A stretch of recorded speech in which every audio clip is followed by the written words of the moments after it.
Hoje, mais uma vez aqui no portal dos 7 Minutos, nós estamos mais uma vez no podcast Livro Aberto. E todas as pessoas que vêm falar comigo, que ficam de frente com o Bento, são pessoas que nós temos curiosidade.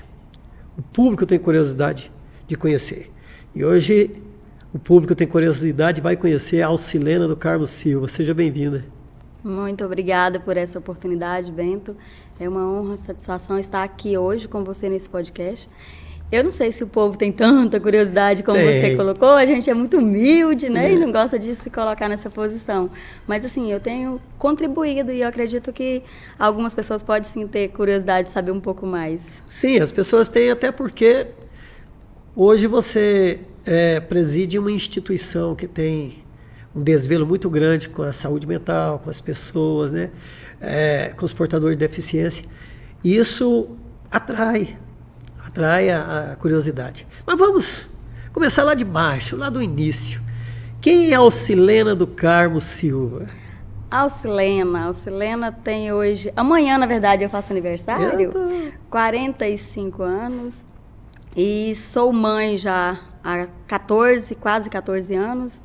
Mas eu tenho, antes desse filho de gestação, eu tenho um outro que eu adotei com 2 aninhos e meio, que também hoje está com 18, faz faculdade já, então eu tenho muito orgulho de falar que eu sou mãe de 2 crianças lindas, o Breno e o Rafael. Mas vamos lá, né? A Alcilena nasceu em que estado? Minas Gerais. Ah, você é mineira? Sou mineira, uai. Mineira de Bonfinópolis, de Minas. Com 4 anos de idade, fui para Mato Grosso. Minha família era meio que cigano, né? Que o povo fala que mudava muito. Depois, aos 9 anos, mudamos para o Pará. No Pará, em Tucumã, no Pará, eu vivi muito tempo. Mas já tem mais tempo ainda em Anápolis, Goiás. Já tem 23 anos que eu estou aqui em Anápolis. Diz que goiano é um mineiro cansado, né? Mas você fez o inverso. Você foi lá no Pará e veio parar em Goiás. É engraçado. Geralmente as pessoas vêm de Minas, chegam em Goiás, de Goiás que segue. Por isso que fala que goiano é um mineiro cansado. Bonfinópolis, Minas. Tem Bonfinópolis em Goiás também, aqui perto. Engraçado. Verdade. Bonfinópolis. Deve ser a cidade de Bonfim, talvez. Sabia que Silvânia, em Goiás, também era para ser Bonfinópolis? Porque lá já foi Bonfim antes, povoado do Bonfim. Mas aí criaram Silvânia porque o seu Antônio da Silva foi o fundador, então ficou Silvânia. Mas, Alcilena, algum fato que te marcou nessas andanças, quando você ainda era criança, que te faz lembrar alguma coisa boa ou ruim também, para nós podermos perpetuar aqui no Livro Aberto? Lembra de algum fato quando você ainda era criança? Ou Minas, ou Goiás, ou Goiás não, né? Que você veio para cá já adulta. Mas Minas, Mato Grosso, Pará? Sempre tem lembranças boas e ruins, né? Mas eu tenho muitas lembranças boas. Eu acredito que essas andanças todas faz com que a gente aprenda. E eu falo que um pouquinho da cultura de cada um pouquinho de tudo a gente acaba levando. Então, Minas, eu sou um pouquinho de Minas, do Mato Grosso, Pará e Goiás hoje. E eu acredito que isso contribui para a pessoa que eu sou hoje, o ser humano que eu sou hoje. Lembranças ruins, eu sempre coloco como prioritária lá no topo, são as percas, né? Que eu já perdi minha mãe e meu irmão, que hoje são falecidos. E recentemente, 1 ano atrás, meu pai também. Então essas são as lembranças piores que eu tenho acumuladas durante essa trajetória. Mas tem muitas boas também. Eu vivi muita coisa boa, muitas alegrias. Brincou de boneca que eles faziam naquela época? As crianças faziam as bonecas de milho? Você chegou a brincar com aquilo? Sim, morei na zona rural durante muito, até 9 anos de idade. Então foi uma boa fase da minha vida. E nesse período a gente brincava era com esses brincadeiras de boneca, era o que dava pra ser, era com esse milho mesmo. Quantos irmãos? 8. A gente é uma família bem grande. Meus pais tiveram 8 filhos. E um faleceu, como eu falei, em 2004. E hoje a gente é 7 vivos e bem próximos. São bem próximos. A gente mora todos aqui em Anápolis, né? Menos uma no momento. Minha irmã está na Europa. Ela foi e acaba que não consegue acostumar mais com o Brasil, mas os outros 6 continuam em Anápolis, Goiás. Vocês vieram para cá e foi trazendo os irmãos? Foi. Acontece isso. A primeira que veio para cá foi a minha irmã, a Arcilândia, mais popular, Teca. Aí você deve ter apelido também, né? Porque com esse nome de vocês, desculpa aí. Não tinha como ser diferente, tem sim. Qual é o seu apelido? Meu apelido de infância em casa é Nena. Nena, Mas tem uns apelidos que os de fora colocam que é Lena. Por o nome ser Alcilena, ficou Lena também. Hoje você preside a Casa Joana. Daqui a pouco nós iremos falar sobre isso, sobre a Casa Joana. Mas mais uma curiosidade, as pessoas ficam ali, do outro lado, ficam preocupados em saber mais. Eu quero saber mais sobre isso, sobre essa família, como é. A sua mãe, qual era a profissão da sua mãe? Minha mãe era um ser humano de luz. Ela começou a ser professora com a 4ª série que falava naquela época, porque ela precisava ensinar os filhos, que não tinha escola na zona rural onde ela morava. Então, ela começou a dar aula para os filhos e para todas aquelas crianças daquela redondeza. E com o passar do tempo, ela foi vendo a necessidade de buscar conhecimento, que ela não tinha o suficiente para estar dando aula para a 4ª série, onde ela só tinha essa 4ª série. E ela começou a fazer cursos de meio de ano, de férias. E esses cursos foram progredindo, foram ao ponto dela chegar a formar em pedagogia. Então, eu tenho muito orgulho de ter tido minha mãe. Eu soube que lá na cidade de Tucumã tem uma praça. Qual o nome dela, Na verdade, foi votada e aprovada uma lei que era para ser uma creche, que essa creche ela mesma tinha fundado naquele bairro que ela morava. Mas essa creche acabou que não conseguiram efetuar esse projeto, eu colocar o nome dela, porque já tinha um nome que ela tinha registrado quando fundou, que era Cantinho da Paz. E esse nome já estava registrado em Brasília, em Belém. E se viesse a mudar o nome, talvez perderia algumas verbas, alguns convênios. Entendi. Com isso, eles preferiram não fazer essa mudança para não arriscar perder. E aí, logo em seguida, foi votada uma outra lei, que seria da Praça do Artesanatos, com o nome dela, Professora Alcina. E essa está para ser colocada esse monumento lá, essa placa, mas ainda não realizaram também. Esse é um projeto que eu tenho como prioritário hoje na minha vida, ir lá concretizar. Aí os políticos aí de Tucumã que estão ouvindo aí, né? Estão vendo também, poderia já entender, né? Entender que essa história tem um fundamento grande, né, Alcilena? Sim, minha mãe contribuiu com a cidade de Tucumã de 1986, que nós mudamos para lá. E ela contribuiu desde que mudou para lá, ela fez parte do primeira emancipação, primeiro prefeito, ela já era professora na cidade, nesse primeiro mandato. E ela faleceu em 2007, atuando na direção de uma escola. Nesse período ela fundou associação, fundou comunidades católicas, que ela era católica, fundou creche, fundou escolas, então ela fez muito, ela contribuiu muito lá. Uma pessoa dessa é merecedora, e vocês também, né? Não deixar esse legado morrer, né? E por isso que eu acredito que você tenha atraído para você essa responsabilidade de ser também uma pessoa de instituição, né, de ajuda. E quais os cursos que você fez para você estar hoje à frente de uma instituição tão importante? Então, a verdade, o caminho começou, não foi pelos cursos. Eu fiz administração e marketing, não tem nada a ver com a área. Porém, eu tive um filho. E esse filho, que hoje tem 13 anos, ele é autista. E após o diagnóstico dele, eu comecei a buscar locais que tinham atendimento para esse público. E foi aí que eu falo que nada é por acaso, Deus me deu um filho autista porque ele me queria ali. E eu comecei a ter a ajuda da Casa Joana e, em contrapartida, eu comecei a me voluntariar também para ajudar outras mães.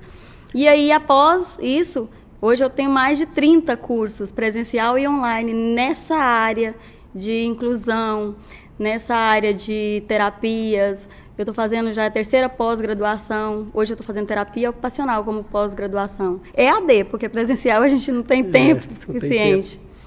Mas eu tenho estudado muito, porque eu percebo que não só para ajudar o meu filho, mas eu tenho muitas mães que estão chegando agora o diagnóstico para elas, e elas não sabem ainda nada. Então eu tento, na medida do possível, contribuir para que essas mães possam ter uma luz lá no fim do túnel.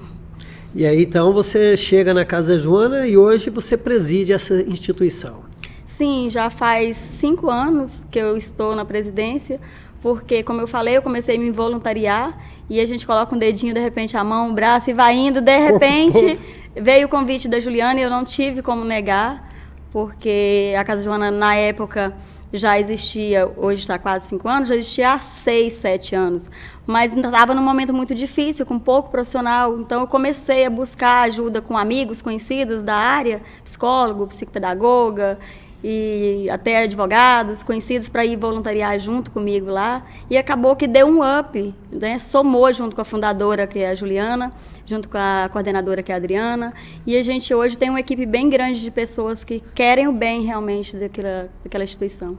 Para nós entendermos melhor hoje, né, temos hoje quantas famílias assistidas? Nós não falamos pessoas, nós falamos famílias, que vocês atendem as famílias também, né?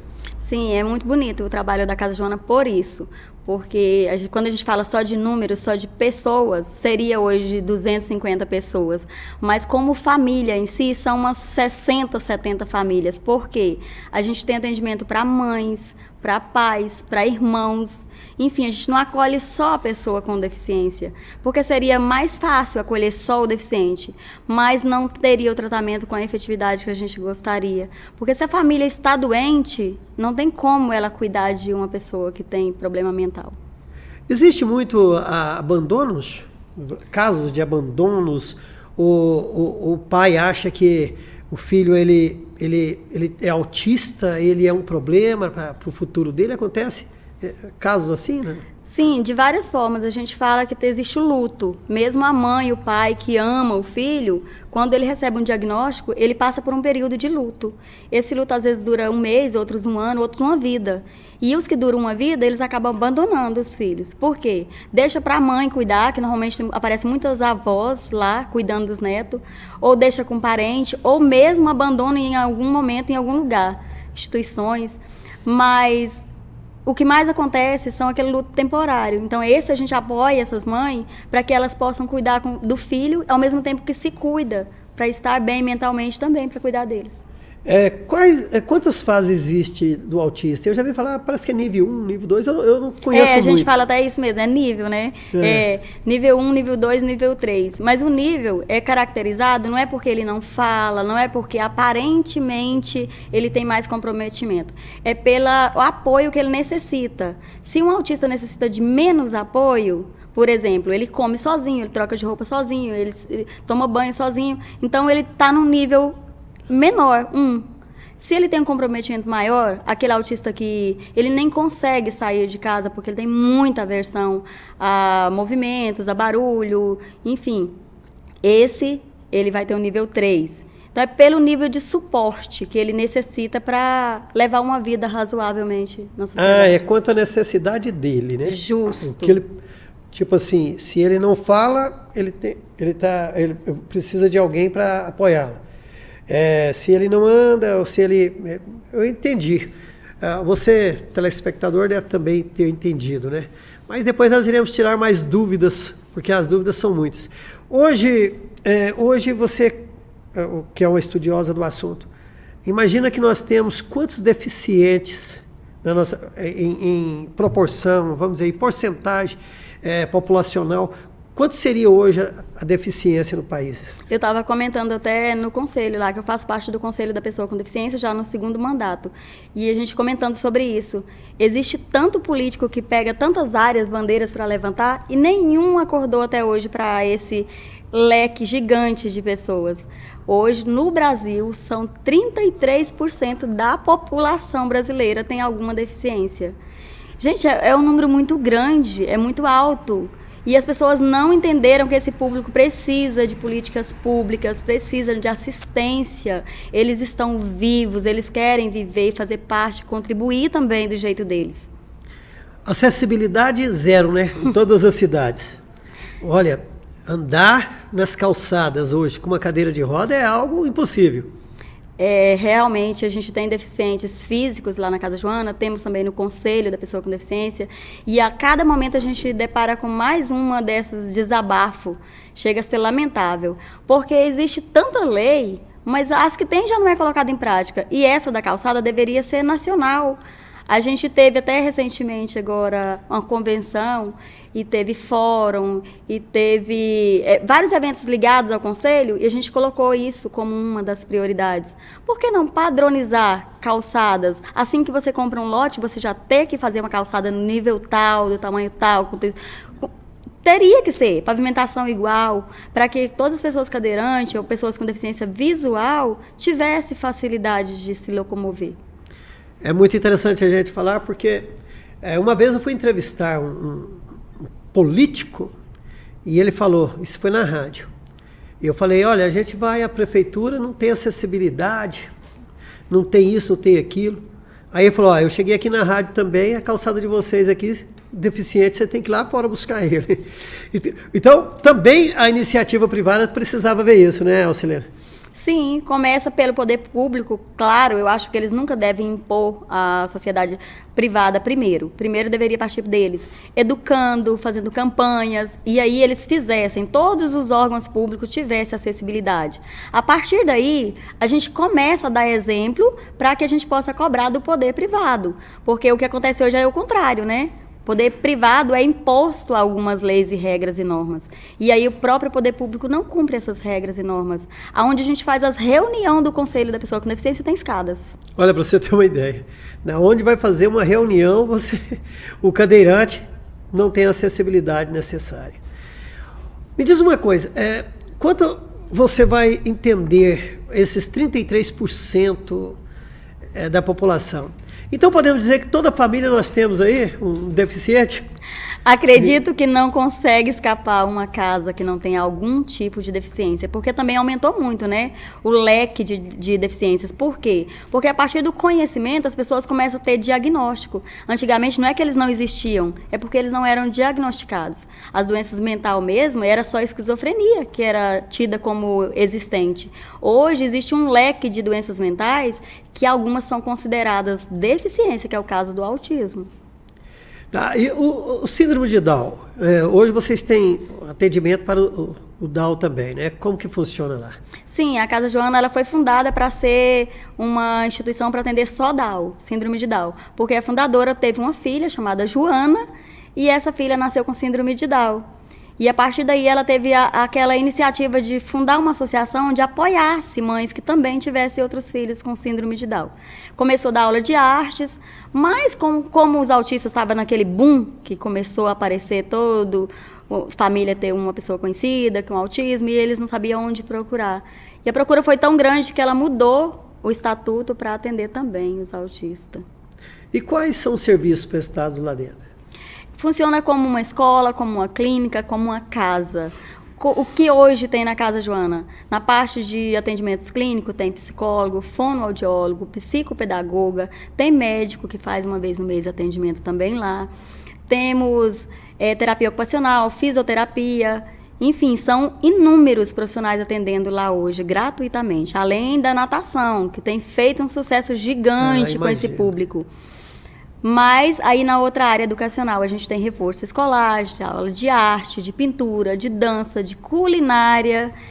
E aí vem o apoio às mamães, que a gente tem também psicopedagogo e psicanálise. Tem aulas também de culinária voltada para elas, tem academia para elas, para as mamães, para que elas possam fazer uma atividade física também. Enfim, a gente tem inúmeros eventos, a gente comemora tudo que tem no calendário voltado para a pessoa com deficiência, para as mães, para as mulheres, para os pais. Então, a gente tem muita mesmo, festinhas, confraternização, porque essa parte social dessas pessoas também é muito aquém.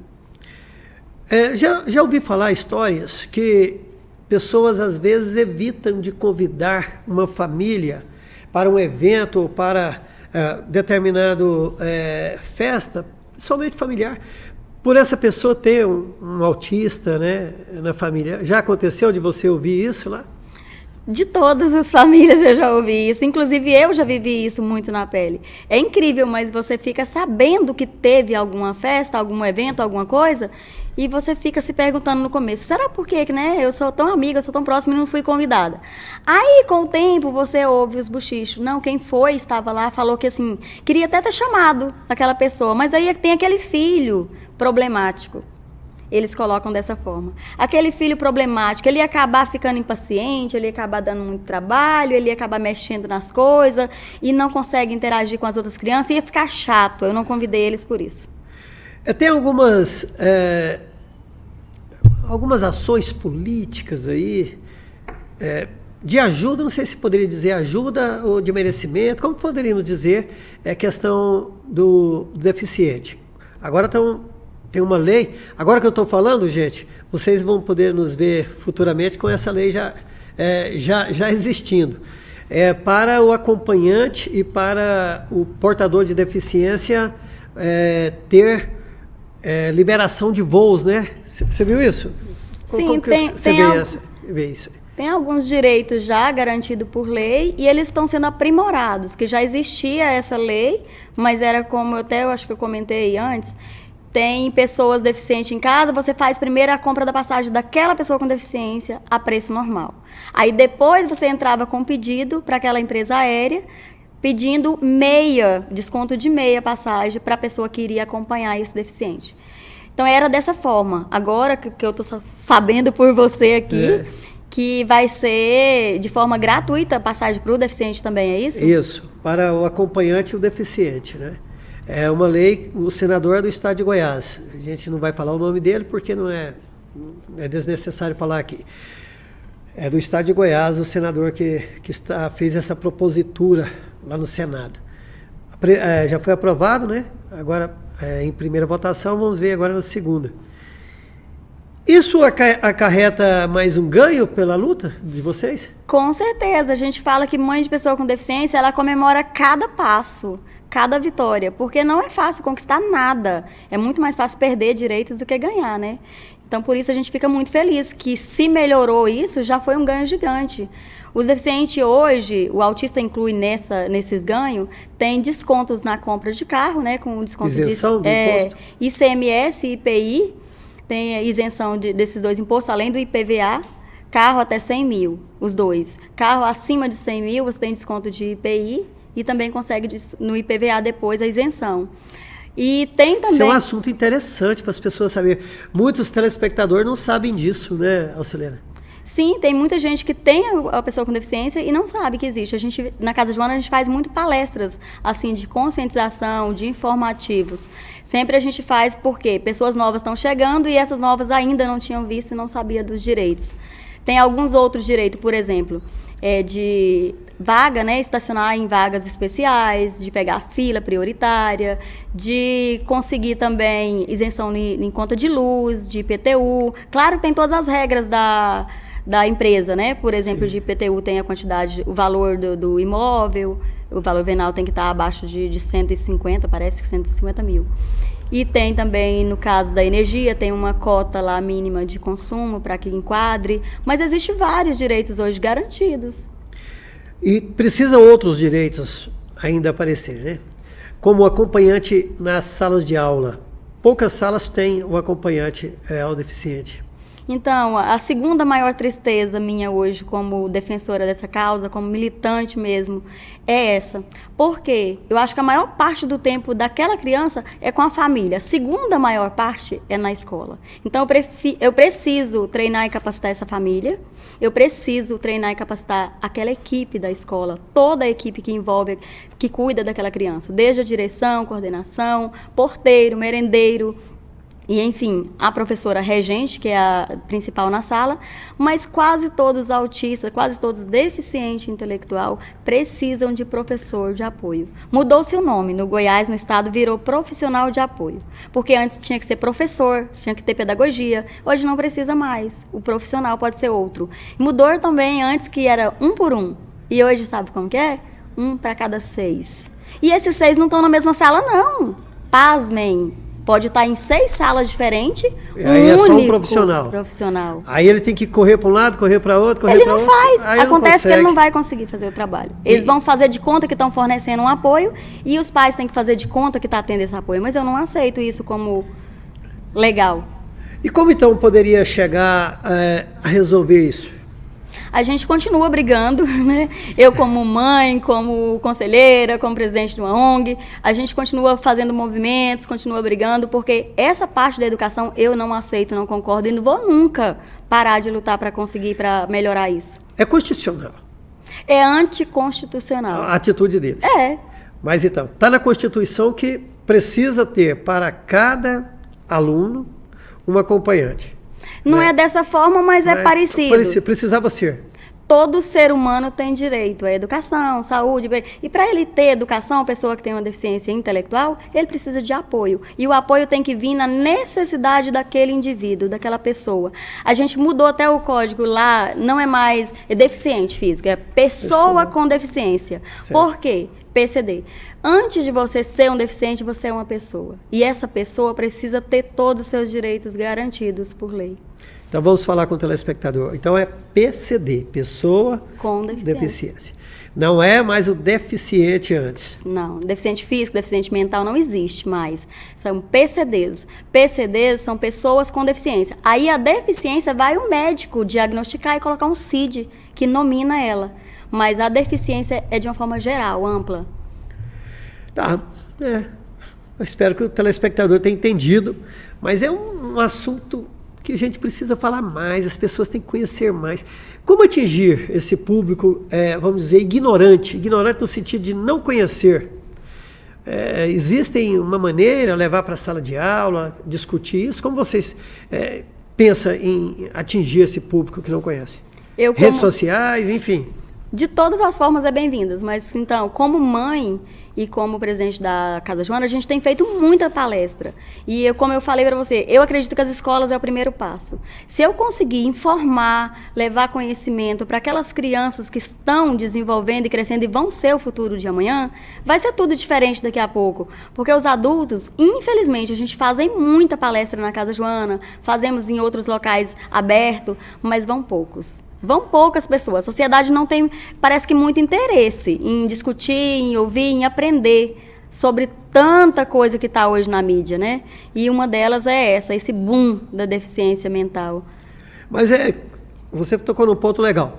Então, você acha que atingindo as escolas, levando ao conhecimento dos alunos, estes alunos com a convivência com os outros colegas que têm deficiência, e os alunos levando para casa, vai ser mais fácil. Até porque, de repente, ele pode, na própria família dele, pode aparecer um que ele vai ter que dar essa sustentabilidade, né? Então, a gente fala que até um ganho, hoje, quase todo mundo conhecer e ter um deficiente. Por quê? Com isso, ele é obrigado a buscar informação, ele é obrigado a aprender, ele é obrigado mesmo a entender o que aquelas outras famílias, pessoas passam. E com isso, vai acontecendo uma mudança de mentalidade, de cultura, uma mudança educacional mesmo, que precisa urgentemente acontecer. No trânsito, quando vê no carro uma criança na cadeirinha, geralmente a gente sabe, aquele motorista ali, ele é um bom motorista. Porque a criança não deixa passar despercebido. Você já viu? Você não deu certo, não deu... tudo hoje tem que levar para a sala de aula. Precisa, porque é lá que formam cidadãos melhores, né? Então eu falo que as famílias é a base primeira, a escola é a segunda, e quem tem algum tipo de religião passa a ser a terceira. Porque também eu acho que nas igrejas prega-se muito. A gente tem feito, inclusive a Casa Joana vai ter uma palestra dia 10, amanhã, numa igreja, comunidade, igreja, e enfim, é uma associação também, Ictus, porque lá vão falar sobre autismo. As igrejas precisam acolher essas pessoas, eles deixam de ir para a igreja porque eles não são acolhidos. Você percebe que já diminuiu muito a ignorância, principalmente no trânsito, quanto a um carro que tem ali deficiente, né, um adesivo deficiente? Você acha que já diminuiu bastante? Chega numa vaga para o deficiente, ela está liberada? Já viu isso ou não? Ou ainda falta mais... Melhorou, mas falta muito para a gente falar que está bom. porque a gente até falou em fazer esse ano ainda uma campanha onde a gente vai distribuir cadeira de rodas em todas as vagas normal pelo centro da cidade, para chocar mesmo, para que quando uma pessoa não tiver deficiência, ela não tenha coragem de parar também numa vaga prioritária. Como é que funciona? Como é que é? Qual é a ideia? A gente pegar cadeiras de roda, colocar rodas em vagas comuns. Vaga de estacionamento no centro, que é bem difícil, a gente vai bem cedinho e enche de cadeira de roda naquelas vagas. Para quando as pessoas vierem estacionar, elas vão ver uma cadeira de roda. Aí eles vão acordar. Tem uma cadeira de roda na vaga que seria minha. Então, algum dia eu usei uma vaga que era dele. Muito bacana. É uma maneira, né, de falar, ó, nós existimos, nós estamos aqui. Olha, você não sabe o privilégio que eu tive de tê-la comigo. E tá aqui no Livro Aberto. Nós falamos um pouquinho da sua vida. Eu sei que tem muito mais coisa que precisávamos saber. Mas os 7 minutos agradece muito você por ter vindo. Muitíssimo obrigado. E vamos voltar mais vezes. Vamos discutir mais esse tema. Eu quero deixar aqui as portas dos 7 minutos abertas para você, para a Casa Joana. E nos convide a participar lá de algo que nós possamos ajudar a divulgar. Muitíssimo obrigado por você ter vindo. Eu que agradeço, gratidão mesmo por essa oportunidade. Todos os lugares que eu tenho oportunidade de falar e levar um pouquinho de conhecimento, de conscientização, para que de repente atinja uma pessoa que melhore um pouquinho a sociedade, eu estarei aqui falando. E muito obrigada por essa oportunidade mais uma vez, porque eu sei que muita gente vai ver e vai, de repente, refletir e, de repente, uma mentalidade vai ser melhorada. Hoje nós tivemos o privilégio de estar com a presidente da Casa Joana, Alcilena. Alcilena nos trouxe um ganho muito grande em tudo, em atitude, uma pessoa que saiu de Minas criança, foi para o Mato Grosso, depois para o Pará e veio criar sua família aqui em Anápolis e desenvolver esse trabalho maravilhoso. Você que nos acompanhou, tenho certeza que você aprendeu muito. Já que você aprendeu, não fique aí parado. Vá e faça. Seja responsável. Que o Senhor Jesus nos abençoe muito. Oi? Eu quero te agradecer de novo, mas eu quero te convidar, você falou que você fazer parte lá. Sim. Você, Bento e toda a equipe estão convidados, assim como toda pessoa que tem interesse de fazer algum tipo de trabalho voluntário, a Casa Joana está de portas abertas, porque sempre a gente tem o que contribuir. Não existe ninguém que falar que não possa contribuir de alguma forma. E o voluntariado deve ser divulgado também para que as pessoas aprendam quanto é gostoso ajudar. Eu me esqueci de perguntar onde fica a Casa Joana na cidade de Anápolis. Fica próximo à Praça Dom Emanuel, na rua Doutor Faustino, número 87, no Jundiaí. Então é muito fácil, fica fundo com a Academia Hugo, ali da praça. Ó, já fez a propaganda para a Academia Hugo, né? Depois a gente vai lá faturar. Olha, muitíssimo obrigado a você que nos acompanhou mais uma vez e estamos aí. Gratidão. Acompanhe sempre, gratidão sempre.